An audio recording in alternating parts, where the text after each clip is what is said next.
காரியங்கள் எல்லாம் இருளா இருக்கிறது போல தெரியுதுன்னு நீங்க சொன்னாலும் கூட கர்த்தர் சொல்றாரு நீதிமானுடைய பாதை.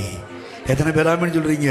ஒருவேளை உங்களுக்கு உங்க பாதை இருள் போல, எதுவுமே காணாதது போல, எதுவுமே பார்க்க முடியாதது போல, அடைக்கப்பட்டிருக்கிறது போல இருந்தாலும் கூட கர்த்தர் சொல்றாரு இல்லப்பா, நீதிமானுடைய பாதை நீ போய் பாரு, பொறுத்து பாரு, நடந்து பாரு.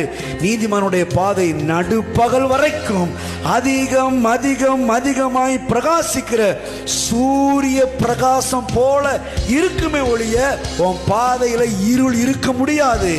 என் வசனம் உன் கால்களுக்கு தீபமாயும் உன் பாதைக்கு வெளிச்சமாயும் இருக்கும். எல்லாம் சொல்லுவோம், தேவனுடைய வார்த்தை இருளின் மத்தியில என் கால்களுக்கு தீபமும் என் பாதைக்கு வெளிச்சமாய் இருக்கிறது. ஆகவே என்னுடைய பாதை நடுப்பகல் வரைக்கும் அதிகம் அதிகமாய் பிரகாசிக்கிற சூரிய பிரகாசம் போலதான் இருக்குமே தவிர அது இருளாய் இருக்காது.